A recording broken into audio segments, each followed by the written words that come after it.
It's Sunday the 1st of September, and that is exciting. And so is the fact that on today's Totally Football Show, we've got with us Duncan Alexander. Hello, James. Duncan on a Sunday. Indeed.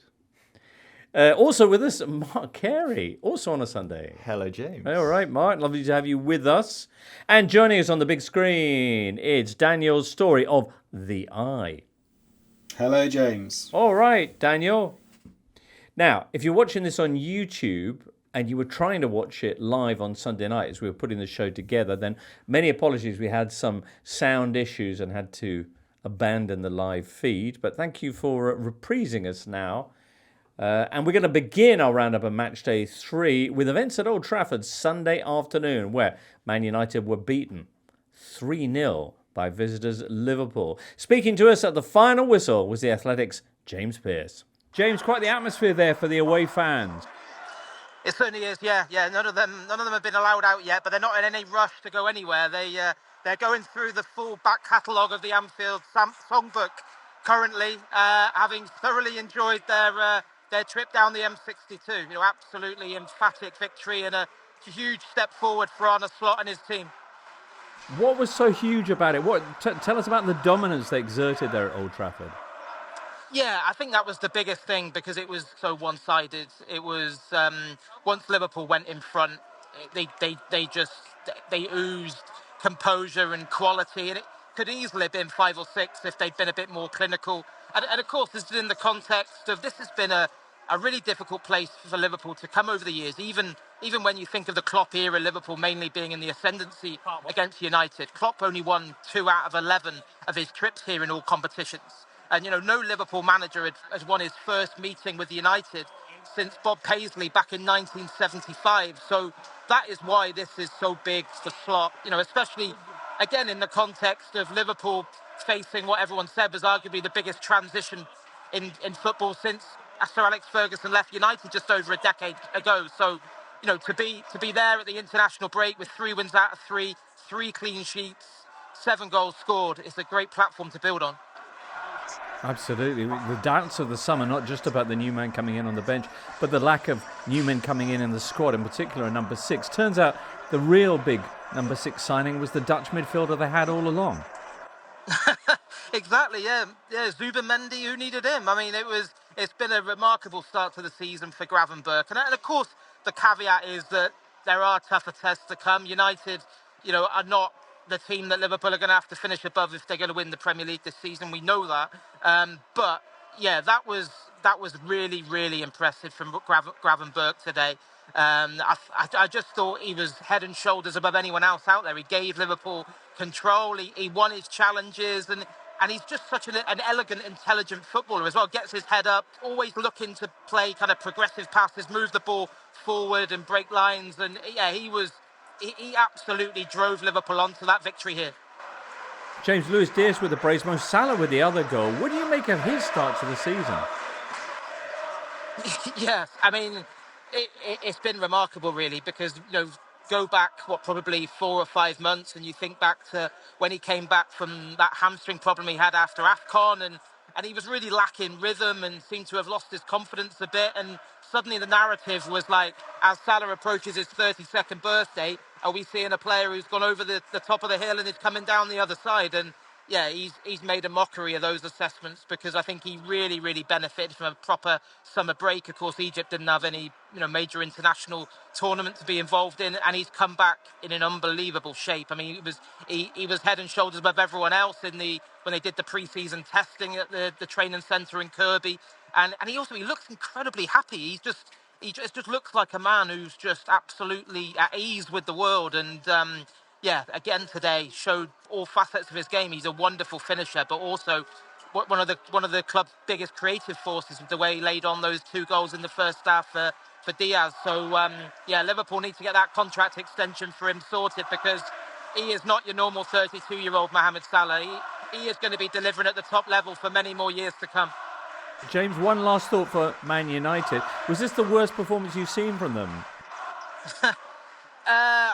I mean, the one, it's right up there. I mean, probably the worst individual performance I've seen from a United player in Casemiro in terms of the first half. I mean, obviously Liverpool won here 5-0 under Klopp, and that, I mean, United were, in absolute shambles that day. I'd probably say that they didn't quite plumb those depths today, but I think that was partly as well because Liverpool didn't go for the jugular, and the way that Slot has them playing now, it's more about control and game management, and they probably spared them from an even bigger humiliation.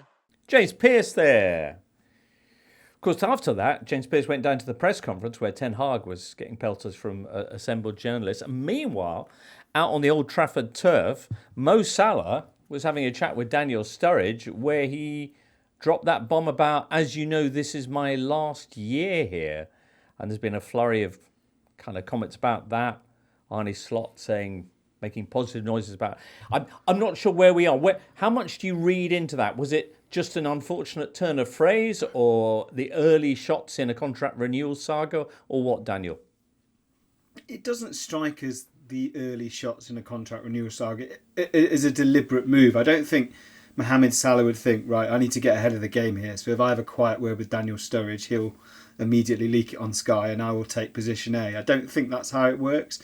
I don't think it's any secret that Salah has probably, if he wasn't going to be sold last summer, then Liverpool were not going to let him leave this summer, and therefore that he might want to own his own situation by being an incredibly lucrative free agent and therefore get an astonishing amount of money. We've seen that happen with other high-profile players, and if his fitness and his kind of football age is as low as James Pearce has made us believe there, then any club in the world would want him inside Saudi Arabia's billions and outside. So, look, I think he does want to own that situation. I think if he wins, there's two ways of looking at it. If he wins, the Champions League or the Premier League with Liverpool this season, he might think it's a perfect time to walk away. And if Liverpool don't win anything, he might think it's a perfect time for me to walk away and win something. So, but he will be a bitter loss to the Premier League and to Liverpool because he does look kind of, not form of his life stuff, but I've never seen him hit the ground running in a season as quickly as this. Right, a bitter loss to everyone but Man United fans because how many goals is that now?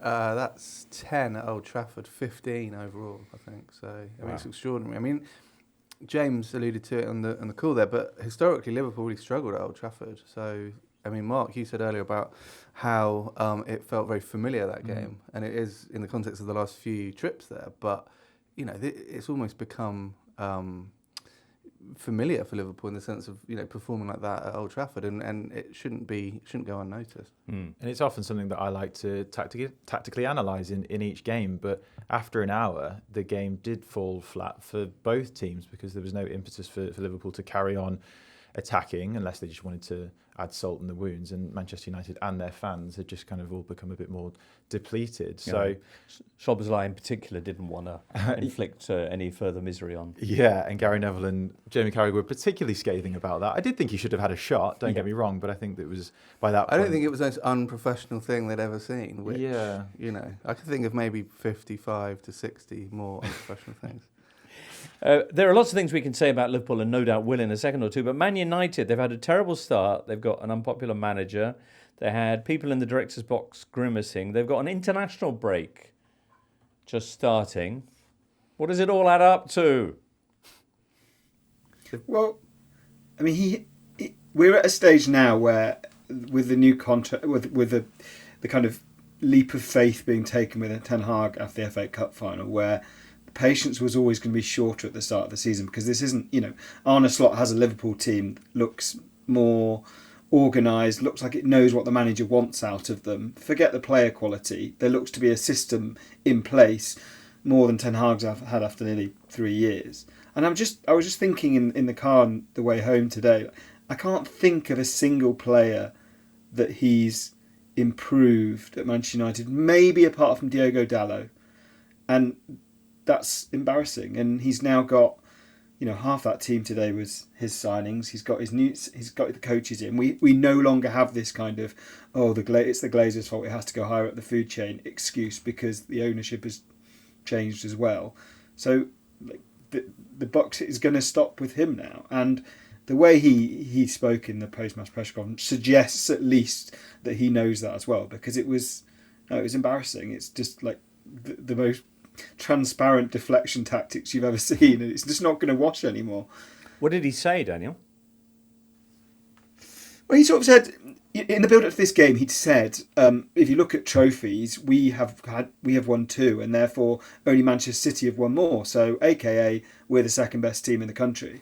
And obviously, everyone sort of thought, well, yeah, okay, I get why you're saying that in the build-up to a game. It's obviously nonsense, fine, but I can see why you're doing it.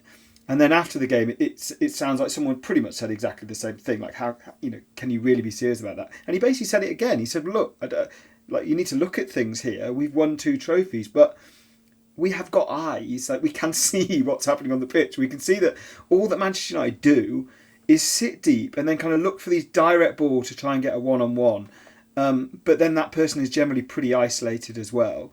There's nothing in central midfield. Poor Kobbie Mainoo is going through the kind of whole Manchester United gamut in the space of about 8 months, where you're bigged up and you look really good and you come in the team, and then slowly this club sort of erodes you and wears you down. And yeah, he will struggle if you play next to Casemiro. I mean, that was kind of Gary Neville at West Brom's sort of performance today, of like, yeah, actually, maybe I can't do this anymore. And it's pretty bad. I mean, losing your bearings and being replaced by someone called Toby has got quite strong boat race energy, let alone football. So yeah, he just looks so off it, and we've seen it before, and we might see it again, but maybe not.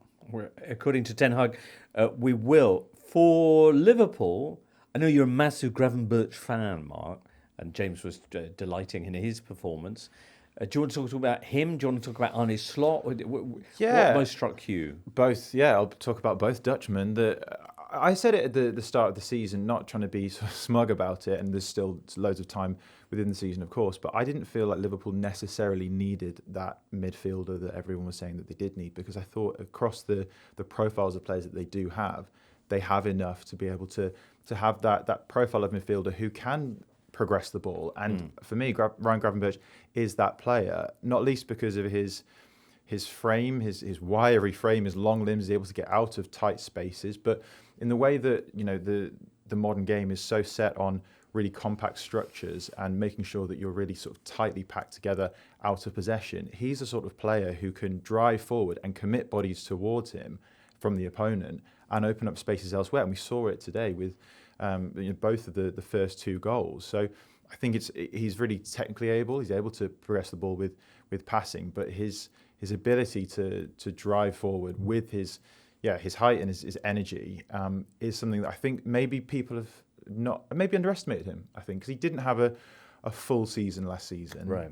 He didn't have a full season the season before that at Bayern Munich. So I think he's just still getting up to speed. And if he can stay fit for the whole season, I think that could be solving Liverpool's problems. Daniel Storey. I was going to say, there's a sort of glorious irony to this, that we've spent most of the last 2 years with Erik ten Hag almost exclusively buying players that he's worked with before, and yet Casemiro looked humiliated as a number 6 today. And the best Liverpool player, certainly from a kind of overall control point of view, is a guy who Erik ten Hag knows from Ajax, and it kind of sums up the whole process that every other club feels like they can steal a march on the way Manchester United operate at the moment, and Ten Hag now is moving more and more to that spotlight. I think to say what you said earlier, James, we should praise Arne Slot. It looks so obvious what they're trying to do. I don't know if it's because Darwin Núñez isn't playing, which sounds harsh, but I think it might be true. But where there was chaos over the last 2 years, where you thought that Liverpool were going to win with a kind of mania, now there just looks to be a lot more control in the way that they're both attacking and snuffing out attacks. Mark will probably, and Duncan will know more about that than me, but yeah. I mean, we're talking about Dutch footballers, and I thought Van Dijk, his passing has really changed. He's sort of punching balls through the middle, whereas that as opposed to the sort of sweeping crossfield passes, which everyone kind of knew last season what Liverpool were going to do, and occasionally, and a lot during the early part of the season, they would overwhelm teams because they do have very good players, but it became... I think that control. I mean, they're almost still scoring Klopp goals, but with sort of slot build-up. And I think that's... I didn't really see it coming together that quickly. What would you call that kind of? It's kind of like a mix of Slot and Klopp, like Slop. Klopp. Would it? Slop, I think. Would it Slop be Slop or Klopp? Both have got quite bad Both were. connotation. So, all right. But magnificent. I mean, I would just say that obviously this time last year we were all getting excited about Ange Postecoglou, and it's a different style of play. But right. there have been many examples of teams starting very well in the Premier League and then I hear you. But Liverpool squad plus, I mean, he just talks well, doesn't he, Slot? And when you compare that, that was his third game, and this is Ten Hag's third season. It's not great. The only thing I say about the difference maybe between a Postecoglou Spurs and a Slot's Liverpool is that they still are able to exercise the Klopp version. You mentioned about Virgil van Dijk playing those diagonals. That was key in Liverpool scoring last week against Brentford. So Postecoglou is, and he's maybe become a little bit more versatile, but he was quite dogmatic about the way that Spurs had to build through the thirds in a really considered way, and teams just grew wise to that. Whereas Liverpool, if you press them really high, they've got the ability to go long and go direct, a la Klopp. But then they've also got the ability, if you step off them, to build through the thirds a la Slot. So I think that they're a bit of a Swiss Army knife, if you like. A couple of glorious long passes from Trent Alexander-Arnold today as well. And two incredibly good sweeping first-time finishes for the second and third goals, which is a very hard thing to do. And obviously everyone knows the last season Liverpool had about 9,000 shots against Manchester United. Didn't score many goals, and this is the flip side to that. I mean, I think for Salah's goal and Diaz's second, if you gave them 10 chances to do that, they might only score with one of them. And that is football. Like, sometimes it just goes your way. Isn't that what happened in the second half? They had about 10 chances and they actually only scored. Well, anyway. Yeah, but and we should point out United did have a few chances. Alisson made a couple of good saves, but by that point it felt pretty pyrrhic. Well, we head into the international break with Liverpool in second place, just behind Man City, but level with them on 9 points, and the only team in the Premier League yet to concede a goal. We'll hear about what Man City did and all sorts of other things, including the 2 early games on Sunday next. Sunday saw Newcastle defeating Spurs 2-1 at St James's. Chelsea held to a 1-1 draw by Crystal Palace in the game that wasn't on TV. Chelsea, though, the team that won 6-2, was it, against Wolves last week? The team that always beats Wolves, held here despite what looked like sustained dominance in the game. Any thoughts? I think we are just going to get this for a while we work out where Chelsea are at. There will be an inevitable settling down now the transfer window's close, clearly. I think, Chelsea should have been more than 1 up by half-time. They were pretty dominant. Cole Palmer again at the centre of everything. Noni Madueke, that partnership again still working. Nicholas Jackson getting into positions where he will eventually score if he has 3 chances. But there is just a kind of flimsiness to Chelsea that was actually there at Wolves. I know they scored 6 times, but it wasn't quite that match. And I think we just, for the first 3 months of the season, that's what's going to happen. They've got, again, half a new team, certainly new forward positions. They've got a new manager trying to implement new things, and when it clicks, they'll score 3 or 4 goals because they've got lots of excellent players. And when it doesn't work, you kind of wonder whether it can ever work again because there's just so much mess and chaos. So I think we just get this now. But I should say, brilliant point for Crystal Palace because they've had a very odd summer in terms of but at the end of it, the last week they still have Mark Gahey. They have their first point. And they'll be absolutely fine. And a lovely goal from Eberici Eze to equalise in that game. All right, well, what about Newcastle Spurs? Mark, you were across this looking for tactical tells. Yeah, I thought it was quite a scrappy game, to be honest. It was quite stop-start, not least from there was the linesman who got an injury in the first half. That stopped proceedings for some time, which was actually interesting because the momentum completely shifted. And Spurs from then on in the first half, after that, just pretty much took control of the game, which I thought was interesting. But yeah, it was quite scrappy. I think I saw Michael Cox tweeted, and I didn't actually spot it, but all midfielders for both sides got a yellow card, which shows just how scrappy it was. But I thought Newcastle's attack impressed me. Their midfield impressed me as well because they've finally got that midfield engine back. But their attack impressed me because Harvey Barnes is hopefully going to have a season where he's fully fit because he's struggled with injuries quite a lot last season. Gordon on the right-hand side, which probably isn't his best position. But the thing I liked the most was that Harvey Barnes and Alexander Isak were able to sort of swap and drift between different positions. Sometimes Isak would pull right to the left-hand side. Sometimes he'd keep more of a central position, or more often than not in that left half space that he likes to be. And Barnes would sometimes go central, and that was how Barnes scored the goal. So that sort of interaction between them is something which we haven't seen that much of last season because Barnes was injured. So Newcastle are pretty stacked going forward, I think, and now that they've got that midfield engine back, they're undefeated this season. I know it's early doors, but I'm excited to see what Newcastle will do this season. Okay. There was that shift in momentum, though, and certainly Spurs, who forced the equaliser through a Dan Burn own goal, looked like they were going to be the team that took the 3 points, if anyone did. 20 shots, I think they had.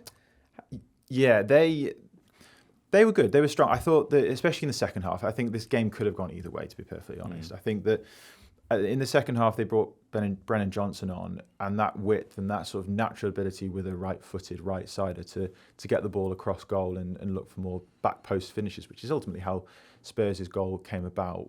It felt a little bit more natural. I think Wilson Odobert is still young and raw, played quite well, but I think that was where Spurs looked to be the most threatening, when they were sort of getting the ball wide and crossing it. And yeah, on another day, they would have maybe scored a couple more. But Newcastle dug in. And yeah, as I say, I'm really excited to see how Newcastle will be this season. Okay. With Spurs piling forward, Newcastle were able to hit on the counter through a lovely ball from Joelinton, who found Murphy, who set up Isak, and then Bosch. Yeah, Newcastle had fewer than half the shots that Spurs did, but they had more XG, and I think that is the problem for Spurs, is that they can dominate games, but with that high line and that space, especially when you're playing someone like Isak, it's just relentlessly dangerous for them. And I think a few Spurs fans are getting a bit concerned now, because you aren't going to challenge for a top 4/5 position if you are dropping that many points. And yeah, you can't really build momentum. And then you think back to this time last year, we mentioned it earlier, and they obviously got 8 wins and 2 draws in their first 10, and it kind of worked then because it was so new, and I think teams hadn't really adjusted to it. But I think in both goals as well, Romero kind of went on a bit of a run to try, in the first goal especially, to try and press really high, and then was just caught in no man's land, and he wasn't really positionally strong in the second goal either. So yeah, when you're playing that high line, I've said it before, that if you're going to play a high line like that, you need to make sure that there's pressure on the ball. Joelinton had enough time to be able to play that through ball. You either do one or the other. If you're not going to put pressure on the ball, then make sure that you're prepared to step off, and then you can try and at least match the forwards run. If you do neither, then it's suicide football, and that's what happened, and it was an easy tap-in. So as Duncan says, I think teams are growing wise to the way that they play, and they're getting undone. Indeed. Very good. Let's find out then what went on at the top of the table next. Okay. Totally Football Show European edition will be out on Tuesday this week. Crikey, there's some stuff to talk about in that. Paul Balouse will be telling us all about how Barcelona beat Valladolid 7-0 on Saturday and are now 7 points clear of Real Madrid. Meanwhile, Seb Stafford-Bloor will be over from Germany telling us how Bayer Leverkusen went and lost a domestic match for the first time since, I think, May 2023. RB Leipzig beating them 3-2. Incredible stuff. We'll talk about that. We'll talk about what's gone on in France. Serie A, Juve, Roma, Milan, Lazio, all that stuff. I'm not just listing teams. They actually played each other. Anyway, Tuesday for the Totally Football Show European edition. Right now, we're all about that Premier League. And all about that Premier League champion Man City, who went to West Ham Saturday tea time and won 3-1. Erling Haaland scoring all 3 goals. That's his second straight hat-trick. Should we just go with the stats? What's your favourite Erling Haaland stat of the week? Duncan? He's now only 6 goals behind Everton since he moved to the Premier League. So that is a genuine race, I think, this season. He's now got 19 goals in August, which is one more than his dad scored in his whole career. So. Yeah, forget players. No other Premier League team this season has scored as many goals as Erling Haaland. Incredible. Daniel, have you got a favourite Erling Haaland stat this week? Duncan will know this, but I'm pretty sure there was a Premier League season where there was only like 2 hat-tricks, wasn't there? 3. I'm just looking up now. It was 2006, was it 3? 07. Yeah. So I'm saving my stat for when he draws level with every player in 2006-07, and I'll work out the 22 players times 90 minutes times 38 games and Drogba, Rooney, Crouch, I think it was. Is that right? That's off the top of my head. Okay. It needs to be verified. All right. That sounded like when those people that make those songs out of footballers' names. That's what that rounded me off. Good. Mark? My favourite stat of this is that he's now on 8 hat-tricks in the Premier League, and that's the joint 4th highest in the Premier League alongside Thierry Henry, Harry Kane and Michael Owen, Right. which is, their absolute Premier League heritage, and he's just made light work of it. So he's alongside Thierry Henry for Premier League hat-tricks. Thierry Henry took 258 matches to achieve that number, and Erling Haaland just 69. My favourite stat, though, is that he is the first player to score a hat-trick in 2 of the team's first 3 league games of a season since Paul Jewell at Brentford 30 years ago. I mean, Good you one, can all you like, but that one caught me by surprise. Well, I mean, Paul Jewell's quite an iconic figure these days. I think fair play to the lads at Opta for digging that one out. Absolutely. Sam Lee in The Athletic says that Haaland is getting better, which is worrying news. Guardiola talks about this a little bit post-game as well, his pressing. But also, is his finishing getting better this season? Last year there was this time when Michael Owen was among many saying that he scores loads of goals, but he's not a great finisher. Is that true in this early part of this season? He looks a bit more clinical. It feels like, I don't know if he's like a 1 season on, 1 season off sort of guy, but last year did feel a bit of a struggle. He did look a little bit injured. But Right. This feels like 2 years ago, which also featured goals at London Stadium early on in the season. It does feel like we've got that Haaland back, and that's obviously the one who scored 36 in the Premier League and over 50 overall. So, he does seem to be back to his best after a terrible season last year. Ominous stuff. Oh, sorry, Daniel. That second finish, he was even embarrassed by how good it was, which is pleasing. He has this sort of sheepish look as if to say, "Yeah, me neither, but I just smashed it." And but it looked like he just kicked it the ball as hard as he could. He basically skied it and it went in, which it feels like cheating really. What else is looking better about a Man City team who were already pretty good last time? Kevin De Bruyne is looking much better. I don't know if it's my sort of COD theory is that at the start of the season De Bruyne really likes to feel like he's controlling the team and kind of controlling the tempo of play. And I think when the way Phil Foden started last season and then carried on, and obviously De Bruyne was injured on and off, I think Manchester City just didn't really need that control, and therefore De Bruyne was sort of maybe trying things a little bit hard. His long-range passing at the end of last season didn't seem to be quite on it. But yeah, he looks absolutely... But he's so unfortunate not to score a goal. He kind of almost caught Areola out with a shot at the front post from out wide, and then he hits the post before Grealish has the follow-up as well in the first half. But yeah, he just looked a bit down on his luck at the end of last season, and I wondered at that point whether this might be the summer he decided to kind of go off to the millions in the East. But thankfully he stayed and he looks right back with us. Indeed so. Excellent stuff from Man City then. Of all the things that might be misleading about the table after 3 games, them being on top is probably the one that feels most right. Their nearest rival last season, Arsenal, dropping 2 points this weekend in that 1-1 draw with Brighton. Key moment in this, the Rice red card, which drew a variety of reactions. Duncan L. Roberts writing, "Please can we have a sensible discussion about how lovely it is that violent conduct, clotheslines, choke slams, etc. is being waved on, but a red card has been handed out for tapping a moving ball." No, that's not true for starters. So. Is it not? Well, a second yellow was handed out. Okay. But yeah. Peter Corsa, meanwhile, says, which was funnier, Everton's capitulation or Rice's red card?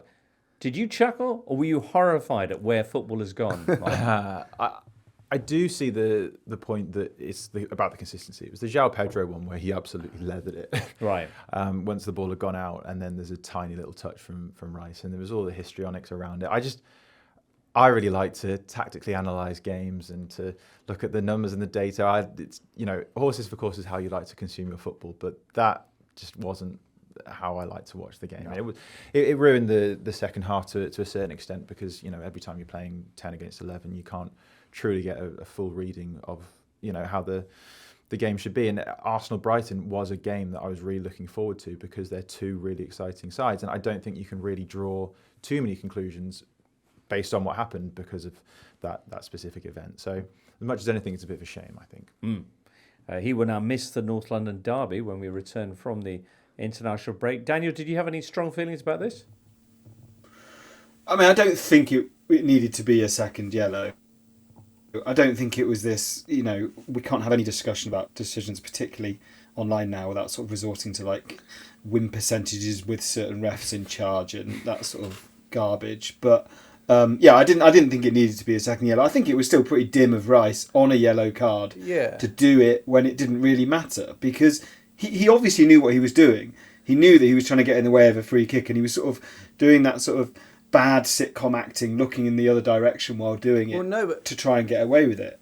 The key thing is he does look. He's looking at the ball, and he waits till Veltman's just about to get there and nudges it. And does he? Yeah, and that's everyone. I think everyone's watched the incident many times, and everyone looks at the ball because obviously the ball moving and Veltman coming in. But if you look at Rice's face, he is glancing, and it was just a silly thing to do on a yellow card. I'd also say it was nowhere near as bad a mistake as Thomas Partey deciding to sort of half walk, half jog after João Pedro, and João Pedro therefore being able to just slot the ball into an empty net. That was the bigger mistake from Arsenal. Look, I understand that everybody has to get angry about it. I understand that it sort of felt inconsistent, but it's just a very dim thing to do. And those 2 points kind of link together a little bit in the sense that if Mikel Merino hadn't got injured in training, Rice would have been the man further back. He wouldn't have been on the up where he got sent off, and he probably, then the Pedro thing might not have happened. That's how, it all worked. But that they kept cussing to Merino in the crowd, looking quite grumpy with a sling on his shoulder. Right. So. Six weeks ish. 6 probably minimum, I think. Yeah. Really. So I mean, it's Arsenal heritage, and obviously Kim Kallstrom, but also Steve Morrow as well. And just for anyone who's not across, Kim Kallstrom, or Kallstrom, as I think it was correctly pronounced, signed and was revealed to have a fractured spine. Yeah. Tough to run that off. Good point for Brighton. That's now 7 they picked up out of a possible 9 in Fabian Hürzelar's first 3 games in charge, eh? Woof. You loving them, Mark? Yeah, I was interesting to hear Hürzelar after the game to say that he was quite disappointed in the moment, probably because they were a man up for a lot of the second half. Said that their rest defence wasn't too strong and their defensive line wasn't that great. Because Arsenal did have some success from going long at times. They went direct, and Havertz was in the channels quite a few times. And they got in behind Brighton a couple of times, and probably could have gone up by 2-1 when they were down to 10 men. Yeah, the first goal even where Saka actually out challenges Lewis Dunk for the and then sets up Kai Havertz. Just on the subject of Kai Havertz, who of course crossed over from Chelsea because Chelsea didn't want him anymore, and has turned out to be quite a good signing. Are we going to be saying similar things, do you think, segueing nicely along, about Raheem Sterling in a year's time or so? Yeah, potentially. I think Raheem Sterling has still got loads to offer. A lot has been made about how he's played so many minutes in his career, the equivalent of maybe a 34, 35-year-old, because he started so young as a teenager at Liverpool. But I think he's still got a lot to offer, and it's going to be interesting to see tactically how he's going to maybe adapt to the way that Mikel Arteta plays and Arsenal play, more similar to the way that Pep Guardiola and Manchester City play, which has been shown to bring out the best in him. So I think if they can find a place for him, I don't know whether it will be maybe a regular starter or maybe a bit more of an impact substitute, but they've got more of a weakness on the left-hand side. That much is clear. So if he can come in and get up to speed, then it can only be a positive thing. Right. Duncan, you're obviously excited about the fact that he's now 4 out of the big 6. He's done the Anelka, yeah. Although Anelka obviously played for City when they weren't big. So, yeah, no, it's impressive. I mean, I can see maybe a loan spell at Spurs next season and then finish it off at United. Job done. Very nice. Very nice. They do have a bit of a history of letting players go, Chelsea, that do well elsewhere. Jorginho, I guess you could make parallels with that as well. Daniel, do you see this as potentially influential signing in the way this season's going to go? Yeah, I think there's 2 things. The first is it very obviously last year they needed someone to take some of the physical strain off Bukayo Saka, who gets a huge amount of physical treatment and is remarkably resilient in terms of missing matches. But that cannot continue forever. And they have 2 extra group games in the Champions League this season. There's going to be, I think, using Raheem Sterling in that competition as a starter would be a no-brainer. The other thing he has is title-winning experience and having worked with Mikel Arteta to get it. So that has to make a difference. If you've got a kind of a disciple on the pitch, someone who needs absolutely no introduction to your style and to your demands, that's going to be a hugely important thing. The thing I'm interested about is whether Arteta can turn Sterling into that Manchester City kind of one-trick pony in the really nicest possible way, which is City tried to work goals where either he was the one pulling it back to someone 6 yards out, or he was the one 6 yards out. If he plays on the right, that's very different to what Bukayo Saka does, so they'll probably have to play that slightly differently. As Mark said, they could play him off the left, and he could maybe redo that Manchester City role, but it just adds more fluidity to that front line if you've got Havertz there. They basically can all play in all positions, which is really exciting to watch. Yeah, and I think I expect he'll play more on the left. I think Martinelli's really struggled for a year, and Trossard actually looks better in the centre, which he could do a bit more. Yeah, if they have to drop Havertz maybe in the next game with Rice being out. But Sterling, people are focusing on the last couple of years at Chelsea, but as we know, you can't really judge anything based on Chelsea Football Club. And I'm pretty sure Arteta's basically signed the player, or the player he wants to get is the Sterling he had at City a few years ago. So I expect it will go quite well. Very interesting. We'll find out when the Premier League returns after the international break. We are going to pause for a second and then talk about some of the other matches that took place on this Premier League weekend. Sad news on Saturday about Sol Bamba, Turkish club Adanaspor, for whom the former Cardiff and Leeds defender had been working as a coach, announcing that he died at the age of 39. If you knew the name but didn't really know the man, Phil Hay has written a really beautiful piece about him on The Athletic, touching on his time at Leeds and the kind of role he played on and off the field there, and also about the friendship that they had after he moved on from there. Would really recommend that. Daniel, did you interview him? Yeah, I did. I mean, he was just a complete giver. Whatever he had, he wanted to kind of share with people, basically, which made him really good for coaching, particularly young players. I think this is obviously a terrible tragedy and a horrible loss of a lovely man. The only kind of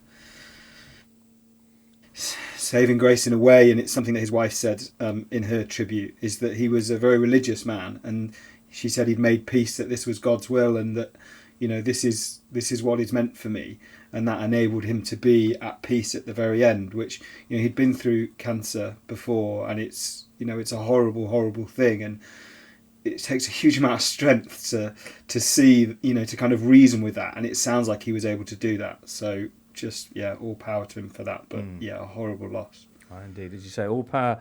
Sol Bamba. Okay, back to the football. Daniel, you went to Czech's notes. Sheffield United Watford on this Sunday. How did that go for you? Yeah, this is the 92 plan I'm doing. This was game number 12 of 92. It was great fun. Sheffield United won 1-0, missed a penalty. There was, I think, 3 fights, including one at the end, which involves sort of 19 or 20 players. It's fair to say we have Chris Wilder football back at Bramall Lane. It's amazing seeing some of those players. Vinny Souza is the ultimate example here. It's amazing seeing what difference playing in the Premier League versus the enjoyment of playing in the Championship is for some of these kind of workman-like midfielder players who think, I've got time on the ball and I can chase players down and I can play passes and this is great.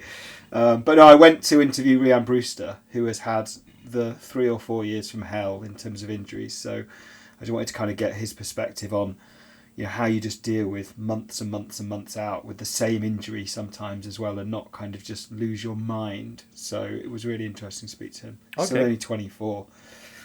Chris Wilder at the Blades again. Tom Cleverley now in charge of the Hornets. What was the score, by the way, in this game? 1-0 to Sheffield United. Okay, right. Ending Watford's 100% record. Presumably, Daniel, with the international break upon us, you've got a League 2 focused week or two coming up, correct? Yeah, I'm at Salford vs MK Dons on Monday night. Tomorrow, well, probably tonight as listeners listen. And then Chesterfield I'm at next Saturday. There's actually not that many. It's amazing. Yeah. You'll know this as a big Wycombe fan, but it's amazing how many League 1 and 2 games get called off for international breaks these days.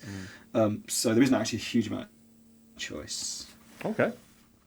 Very nice, Daniel. Okay, well, returning to the Premier League, and let's now turn our thoughts to Saturday afternoon, say around 5 o'clock, and while a group of men in blue stand motionless on the Goodison Park turf, still trying to take in what has just happened to them. A short distance away, this is happening in the away end among the Bournemouth fans. They are just seeing their team go from 2-0 down in the 87th minute to 3-2 winners just 9 minutes later. It is the latest that a team has ever come back from 2 goals down to win a match in the Premier League. And joining us now is Ben Phillips from Bournemouth podcast, Back of the Net. Ben Phillips from the Back of the Net podcast. Ben, fair to say you lost your composure there a bit? Oh, I mean, who wouldn't? 96th minute, you've scored a winner after being 2-0 down without a shot on target until the 81st minute. I mean, surely it's expected, right? I mean, yeah, I maybe lost my cool and sounded a bit like a seagull in the video. Yeah, I mean, it was just such a special moment that I suppose you got the license to kind of lose your head and do whatever comes to your mind, to be honest. Well, 100%. Can you think of a moment that matches that in your time as a Cherry fan? Closest to that, I mean, the 4-3 comeback against Luton last season when we were 3-0 down at half-time, that was something special. The 2 comebacks from Nottingham Forest last season and the season before. Yeah, Spurs away as well the season before. We've had so many special moments since we came up from the Championship, to be honest. But yeah, honestly, it would be really hard to put a label on it. But the comeback last season, the 4-3 Luton one, does stick out to me. There's been a lot of talk about the way Everton faded. But what did Bournemouth do to turn this game around? I think the substitutions really helped. I think, who would have thought, I was speaking to my mates about this on the way back from the game, the substitution somehow of Adam Smith and Dean Howson, a right back and a centre back, completely changed the game from us. Because Howson, being 6'5", massive aerial presence, was kind of cleaning up anything that they were clearing and giving the ball straight to Alex Scott, who we know how good he is on the ball. He's a great passer of the ball, great with the ball at his feet. And Adam Smith was really, really good at just dealing with any attacking threat that they had and really helped with, I think, the fluidity of the team, I think. And we do need to find a way to fit Dean Howson into this team because he is phenomenal. But yeah, I mean, not having a shot on target to the 81st minute and winning 3-2 is crazy. I don't know if that's ever been done before. Indeed. You've got quite a few players to fit into your team now. Kepa arriving last week. Evan Nilsson, we were talking about how exciting it is to have him there at the Vitality Stadium. Last season, I think, was your best points tally ever in the Premier League. What's the feeling about this time around? I think we've just got to try and keep on slowly improving. I'm not going to say that we should maybe now strive for Europe after getting a record points tally last season, but if we can just maybe aim now for 50 points instead of 48, that would again be a big improvement because we've lost a 19-goal-a-season striker in Dom Solanke, and if we were to improve after that, that shows where we are at as a team, showing that we're not a one-man team and that we really are good and cohesive as a unit. And that would be really important for the progression as a club and will attract more talent to us. But yeah, in terms of the problem of selection, it's a great problem to have for Areola. He's got so many quality players that he can pick from that we now don't need to worry that, for example, if Marco Sinetti gets injured, Dean Howson can fit right in there. Or maybe if Justin Cliver got injured, Alex Scott could just fit in right in there. But yeah, so it's a great problem to have. And I really like that we've got a lot of quality in the squad because this is definitely the best Bournemouth team I've seen since forever, to be honest. I know, obviously, we had a good stint in the Premier League before, but we are building something very, very special. A slice of pure Dorset there from Ben Phillips of the Back of the Net podcast. Daniel, the flip side of this was the poor old Toffees, who were just seconds from what would have been a vital win and instead find themselves empty-handed at the final whistle. Yeah, I mean, it's worse than losing 3-0 at home because they've created their own problems again. It's difficult to know who to blame. I think Sean Dyche probably started it by bringing off Ilman and Diaz, who was brilliant for the time he was on the pitch, and he didn't score, but he was instrumental in Everton kind of stretching Bournemouth and pinning back defenders.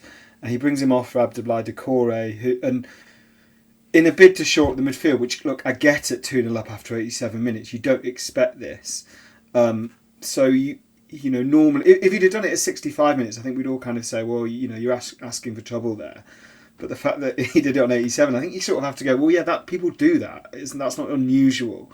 But then everybody just loses their heads. And Dyche said after, Dyche is, for the first time we're hearing Sean Dyche say, basically paraphrasing, but this is on the players, like they're not, these are the basics we talk about and they're not doing them. And it's the second time he said this already this season. Now, Dyche's whole thing, his whole vibe is like, we're in this together, whatever happens, adversity will create us, make us stronger, yada, yada, yada. That tends to fall apart if you then say, look, they're letting me down. And my God, they need a win after the international break, because the fans, you could see, are getting restless at Dyche. The inability to get games over the line, the continuation of picking, sorry to say it, and single a player out, but picking Michael Keane over Jake O'Brien, who they spent £17 million on in the summer. Everton can't spend that money on a player if he's not going to get in the team if they really wanted him.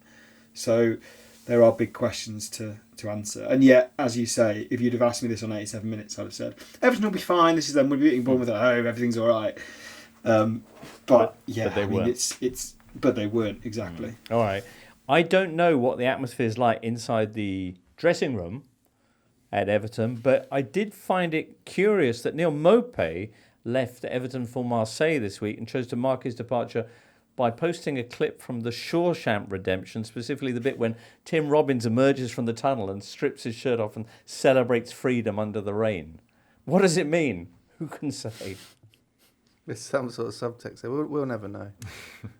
We'll never know. Why are we chuckling? I don't know. Everton in a world of trouble. They're at literally the bottom of the table, although admittedly after only 3 games. Adding to Bournemouth fans' delight this weekend was the fact that Saints are also down there with Everton at the foot of the table. Southampton, after their 3-1 defeat away at Brentford, they've had 3 defeats out of 3, of course, the newly promoted side. Although they did get the first goal in this game. Ooh, stat. If you're a Saints fan, you'll enjoy this. No team has a greater Premier League heritage when it comes to losing their first 3 games of the season than Southampton. They've done it on 5 occasions. But guess what, Mark Carey? How many times out of those 5 have they ended up relegated? More than once? None. No. None. 5 times, and they've always stayed up. So I guess that just feeds into this narrative of don't look at the table. 3 games. Yeah, I mean they lost 9-0 in consecutive seasons, so they've got they can get around these things. I think the bigger concern is probably Russell Martin's adherence to a philosophy that possibly they can't really do in the Premier League, which we saw for most of Burnley's season last year. And then how did that work out? Well, they went down, but right. Vincent Kompany got a job at Bayern Munich, so who knows what Russell Martin playing the long game. To break down the philosophy that Duncan's referring to there, you've written about this week. Yeah, so it's very well known that Russell Martin likes to have a lot of the ball, and he's rather dogmatic in ensuring that Southampton do play in that sort of style. The only exception to that was probably during the playoffs, where I think he moved more to a back 5 and ceded possession a little bit more. Right. Proved to be successful, obviously, because they got promoted. But he said as much that he knows that will be the narrative, especially at the start of the season, if they're having so much of the ball and not winning.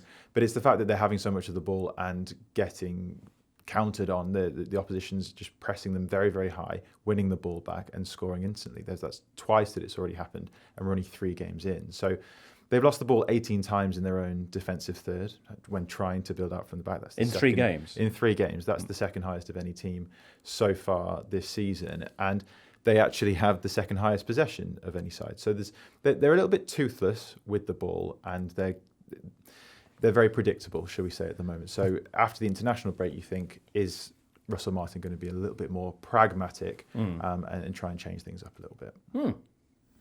The thing that astonishes me about Southampton is they didn't quite do a Nottingham Forest this summer, but they've signed 18 players, which is a huge number for a promoted club. And yet, your look is exactly right, James, in that I think if you challenge people to name, like, okay, who are the big people they brought in, it's quite hard to do. Aaron Ramsdale, mate. You look... Yeah, fine. But you look at... They conceded, I think, 3 fewer goals than relegated Birmingham last season in the Championship. And yet the 3 central defenders picked at the weekend were Jack Stevens, Jan Bednarek and Taylor Harwood-Bellis, all of whom were there last season. the top striker was Adam Armstrong last season. We know I think he's got like 4 in 68 Premier League games before this season. He's still starting up front. I can't quite work out how they've managed to buy 18 players, and yet we've still got pretty much the same forward line and pretty much the same central defence. And it looks like that because they got punished quite a lot in the Championship for that. It's just that Adam Armstrong scored quite a lot of goals. But yeah, I think they conceded 63 in the Championship last season, which is far too many for a team that then doesn't. If you're going to buy that many players, you're going to have to kind of reinvent the tools that you've got to do that, and they haven't really done that. I mean, I don't know what you think, Daniel, but in the same way that we remember we had a group of managers sort of 10, 20 years ago who were all committed to a certain style of football. You know, you had your Roy Hodgsons and your Sam Allardyces, but there's quite a lot of sort of managers in their late 30s, early 40s who've got their sort of pro license, who are all so committed to possession football and you know, playing out from the back, and which is, I guess, admirable in some ways, but unless you are an elite team, especially when you go up into the Premier League, you do get found out, and it's almost like even Burnley towards the end of last season did get a little bit more pragmatic. And if Southampton are going to do that, why don't they do it a bit sooner? Is the question. Right. Yeah, this is kind of firefighters to fire starters. This kind of it used to be the typical British manager was the firefighter, and now, yeah, they do want to be progressive, and I get it, and I get that it can work, but the issue is the difference in resources. Than I think 10 years ago you could probably do this, but the difference now in terms of resources means you're having to do it with, you know, in a situation of financial inequality that makes it very, very hard unless you massively punch above your weight. And yeah, I agree. It's going to be very interesting to watch Southampton because I don't think he will in any way compromise on his ideals. I think if you saw Vincent Kompany last season, this is kind of, this is going to be a supercharged version of that. Good Lord. Also on Saturday, Aston Villa went to Leicester and won 2-1. Goals from Amadou Onana and John Duran. Ipswich and Fulham had a 1-1 draw. We had Benji on Thursday waxing lyrical about Adama Traore.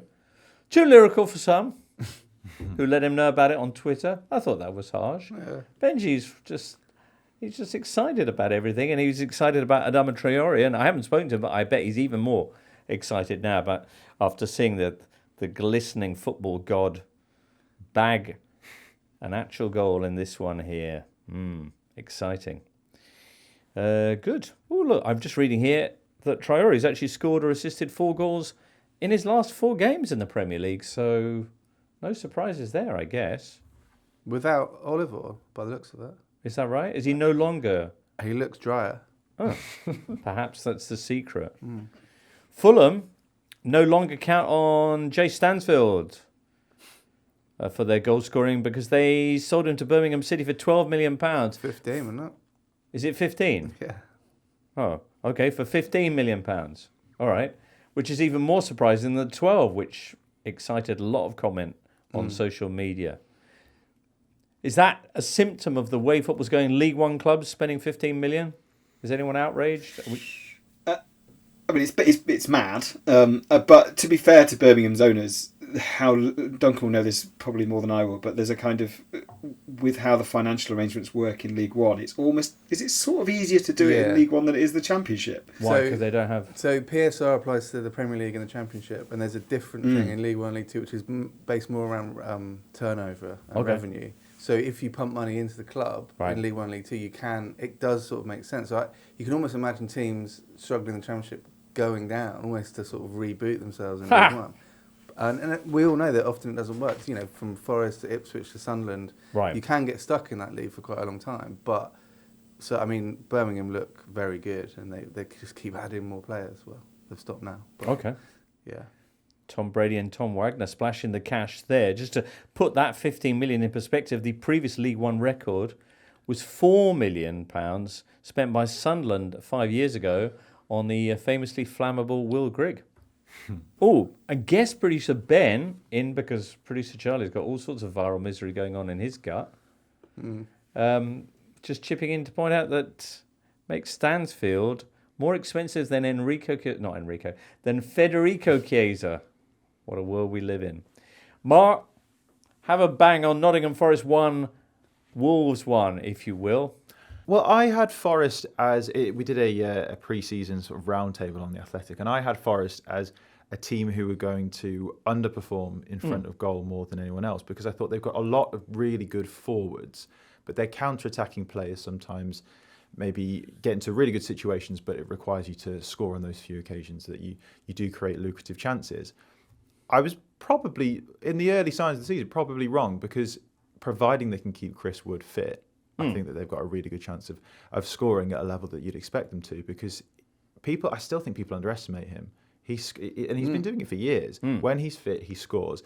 And I've got the numbers to back it up. 13 times he scored in the last 19 Premier League appearances since Nuno Espirito Santo came in. And 13 in 19. this is from a piece by Paul Taylor. He also included the fact that he has 16 non-penalty league goals from the beginning of last season, which is more at the time that he wrote this, which was only Saturday, which was more than Mo Salah and Cole Palmer at that point as well. So he's added another one to that. Yeah, he's a prolific goal scorer.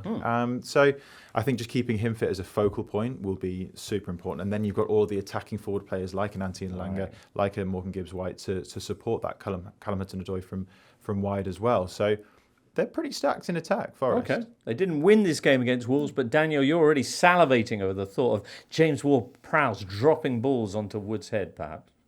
Or something. Well, yeah, I think Forest have actually been really good at the start of this season at creating chances from set pieces, partly because they signed Nikola Milenkovic, who is a Serbian unit, and also because Elliot Anderson's set piece delivery has actually been pretty good. The only caveat to any positivity from Forest fans at the moment is that under Steve Cooper, we were sort of known as the City ground being that. Well, it was where we won all of our points, but also the kind of atmosphere. It became bigger than itself. Forest have only won 4 home games in all competitions in the last year, which is insane given the teams we've failed to beat. You know, we've already not beaten Bournemouth and Wolves. Forest are constantly sort of 2 clicks away from it gelling perfectly and then looking really good, but then they concede a goal and it doesn't quite work out. They draw too many home games, which, if they're not going to be involved in a scrap again, they're going to have to be a lot better away from home than they usually are. 5 points in 3 games was sort of the minimum given the fixtures. Bournemouth at home, Wolves at home, Southampton away. They've now got Liverpool and Brighton away, so we'll see what happens there. Can I also just give a mention to Goncalo Guedes, who entered the pitch for Wolves for the first time since December 2022. Okay. After he had this kind of horrible £28 million move and then started like 8 games. Everybody just fell out with him and went, he can never play for Wolves again. He did play for Wolves after scoring twice against Burnley in the Cup last week, so he is back in favour for Wolves. Very nice. Thank you, Daniel. Well, that is Premier League Match Day 3. Some bits we talked about a lot, others not so much, and Villa fans, I appreciate maybe you're expecting a bit more analysis of that win over Leicester, but next time out, we'll go big on the Villa and all their myriad delights. For now, it's many, many thanks to Daniel Storey, to Mark Carey, to Duncan Alexander, to guest producer Ben and Liam in the booth, and you, listener. We return on Tuesday with that Euro show. Then Thursday, we'll be getting our heads around an international break. I know you won't want to miss that one. So see you then. For now, from all of us here, it's goodbye. The Totally Football Show podcast is available 3 times a week, bringing you all the football news you could reasonably be expected to care about. We've got views, we've got stats, we've got analysis, we've got some of the best football writers around, and the whole thing is absolutely free. So have a listen on Spotify or Apple Podcasts or all the usual places by clicking on the link below.